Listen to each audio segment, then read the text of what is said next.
அண்மை செய்தி வெளியாக இருக்கிறது. திருப்பூர் அருகே பெண் சமையலர் தீண்டாமை வழக்கில் குற்றவாளிகள் 6 பேருக்கு 2 ஆண்டுகள் சிறை தண்டனை விதிக்கப்பட்டிருப்பதை தற்போது நாம் அண்மை செய்திகளாக பார்த்து கொண்டிருக்கிறோம். திருப்பூர் அருகே பெண் சமையலர் தீண்டாமை வழக்கில் குற்றவாளிகள் 6 பேருக்கு 2 ஆண்டுகள் சிறை தண்டனை விதிக்கப்பட்டிருப்பதை தற்போது நாம் அண்மை செய்திகளாக பார்த்து கொண்டிருக்கிறோம். சமையலருக்கு தீண்டாமை கொடுமை ஏற்படுத்தப்பட்ட வழக்கில் குற்றவாளிகளுக்கு 2 ஆண்டுகள் சிறை தண்டனை விதிக்கப்பட்டிருப்பதை தற்போது நாம் அண்மை செய்திகளாக பார்த்து கொண்டிருக்கிறோம். இது தொடர்பான கூடுதல் விவரங்களை தெரிவிக்கிறார் நமது செய்தியாளர் விஜயன். விஜயன், சமையலருக்கு தீண்டாமை கொடுமை செய்யப்பட்ட வழக்கில் குற்றவாளிகளுக்கு 2 ஆண்டுகள் சிறை தண்டனை விதிக்கப்பட்டிருக்கிறது. கூடுதல் விவரங்களை பதிவிடுங்க. வணக்கம் சண்முகவேல்.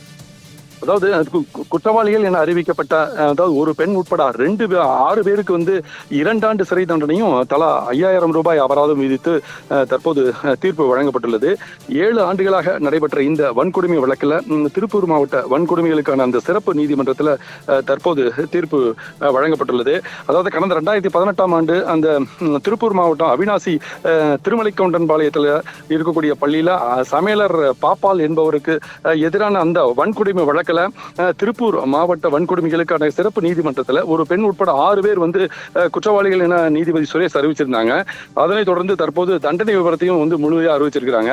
அதாவது அந்த சமையலர் பாப்பால் அவங்க அந்த குழந்தைகளுக்கு வீட்டிலிருந்து உணவு கொடுத்து அனுப்புனாங்க.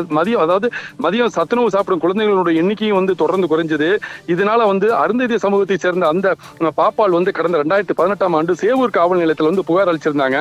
அந்த சமையலர் பாப்பால் மீது கடந்த 2018ஆம் ஆண்டு நிகழ்த்தப்பட்ட அந்த தீண்டாமை வன்கொடுமை தொடர்பான இந்த வழக்கு திருப்பூர் மாவட்ட பட்டியல் சமூக பழங்குடியின வன்கொடுமை தடுப்பு சிறப்பு நீதிமன்றத்தில் 7 ஆண்டுகளாக நடைபெற்று வந்தது. இந்த SC/ST வழக்கு பதிவு செய்ததில் 36 பேர்ல தற்போது இந்த 6 பேர் மட்டும் மற்றவங்களை விடுவிக்கப்பட்டு 6 பேர் மட்டும் தற்போது குற்றவாளிகள் என அறிவிக்கப்பட்டு அதுல குறிப்பா அதாவது பழனிசாமி, சக்திவேல், சண்முகம், வெள்ளியங்கிரி, துரைசாமி, சீதாலட்சுமி என்பவர்கள் தான் தற்போது இந்த அவங்க மேல குற்றவாளிகள் என அறிவிக்கப்பட்டு அவங்களுக்கு 2 ஆண்டு சிறை தண்டனையும் தலா 5000 ரூபாய் விதித்து தீர்ப்பு வழங்கப்பட்டுள்ளது.